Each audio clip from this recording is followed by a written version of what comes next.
নওগাঁ জেলার ধামরহাট উপজেলার ভারত সীমান্ত ঘেঁষে অবস্থান করছে এক অনন্য প্রাকৃতিক স্বর্গরাজ্য, যা সাধারণ মানুষের কাছে উত্তরবঙ্গে অ্যামাজন নামে পরিচিত।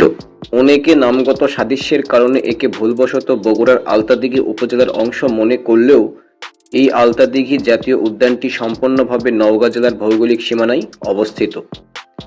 মাইলের পর মাইল বিস্তৃত এই ঘন অরণ্যের ঠিক মাঝখানে শান্ত আয়নার মতো জেগে আছে একটি বিশাল দিঘি, যার বুক জুড়ে মিশে আছে প্রাচীন বাংলার আবেগঘন ইতিহাস।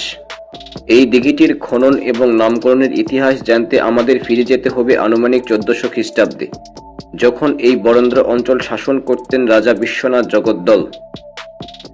তার রাজত্বকালে এই অঞ্চলে একবার তীব্র খরা দেখা দেয়, যার ফলে মাঠঘাট শুকিয়ে প্রজাদের মাঝে পানির জন্য হাহাকার শুরু হয়।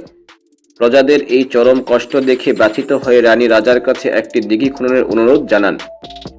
রাজা রানীর প্রস্তাবে রাজি হন, তবে একটি বিশেষ শর্ত জুড়ে দিয়ে বলেন যে রানী পায়ে হেঁটে উত্তর দিকে যতটুকু দূরত্ব অতিক্রম করতে পারবেন, ঠিক ততখানি বড় দিঘি খনন করা হবে।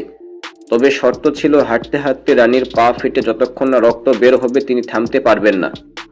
প্রজা কল্যাণের উদ্দেশ্যে রানী পরদিন ভোরেই হাঁটা শুরু করেন এবং দীর্ঘ পথ অতিক্রম করে চলেন। রানীর এই ক্লান্তহীন পথচলা দেখে রাজার আমত্ত ও পাইক পেয়াদারা চিন্তিত হয়ে পড়েন, কারণ রানী এভাবে হাঁটতে থাকলে এত বিশাল দিঘি খনন করা রাজকোষের পক্ষে অসম্ভব হয়ে দাঁড়াবে। এই পরিস্থিতি এড়াতে তারা এক চতুরতার আশ্রয় নেয় এবং রানীর অলক্ষ্যে তার পায়ে লাল আলতা ঢেলে দিয়ে চিৎকার করতে থাকে যে রানীর পা ফেটে রক্ত বের হয়েছে।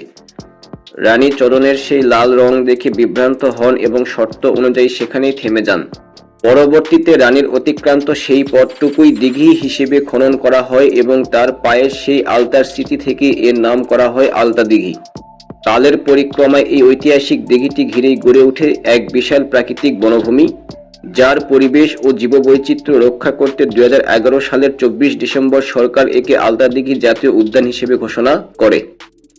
প্রায় 264 হেক্টর বা 651 একর জায়গা জুড়ে বিস্তৃত এই জাতীয় উদ্যানের ঠিক মাঝখানে অবস্থান করছে 43 একরের সেই মূল আলতা দিঘিটি, যার দৈর্ঘ্য প্রায় 1.2 কিলোমিটার। বিশাল এই উদ্যানের ভেতরে প্রবেশ করলেই চোখে পড়ে আকাশ ছোঁয়া প্রাচীন শাল গাছের সারি, যা এই বনকে এনে দিয়েছে এক আদিম অরণ্যের রূপ। এই শালবনটির অন্যতম প্রধান প্রাকৃতিক বৈশিষ্ট্য হলো গাছগুলোকে জড়িয়ে থাকা উঁচু উই পোকার ঢিবি, যা অনেক সময় মানুষের উচ্চতাকেও ছাড়িয়ে যায়। শাল গাছ ছাড়াও এই বনে রয়েছে বয়রা, আমলকি, হর্তকি ও মহুয়া সহ বিভিন্ন ঔষধি ও বন উদ্ভিদের সমারোহ। এই নিবিড় প্রকৃতির ছায়াতলে মেছোভাগ, গন্ধ গোকুল, শেয়াল, বিজি, অজগর এবং বিভিন্ন প্রজাতির বানর তাদের নিরাপদ প্রাকৃতিক অভয়ারণ্য খুঁজে পেয়েছে।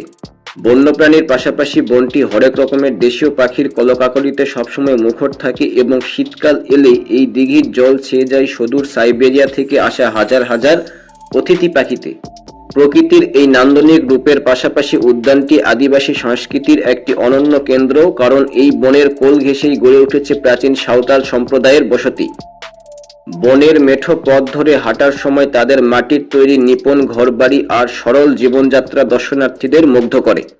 বর্তমানে পর্যটকদের সুবিধার্থে এখানে একটি ওয়াচ টাওয়ার নির্মাণ করা হয়েছে, যেখান থেকে এক নজরে পুরো বনের সবুজ ক্যানভাস এবং সীমান্ত এলাকার দৃশ্য উপভোগ করা যায়। তবে বর্তমানে দর্শনার্থীদের অসচেতনতা এবং প্লাস্টিক দূষণের কারণে এই বনের শান্ত পরিবেশ ও বন্য প্রাণীদের জীবনযাত্রা কিছুটা হুমকির মুখে পড়ছে। তাই ইতিহাসের এই জীবন্ত স্মারক এবং উত্তরবঙ্গের এই প্রাকৃতিক সম্পদকে টিকিয়ে রাখতে এর পরিবেশ রক্ষা করা আমাদের সকলের নৈতিক দায়িত্ব।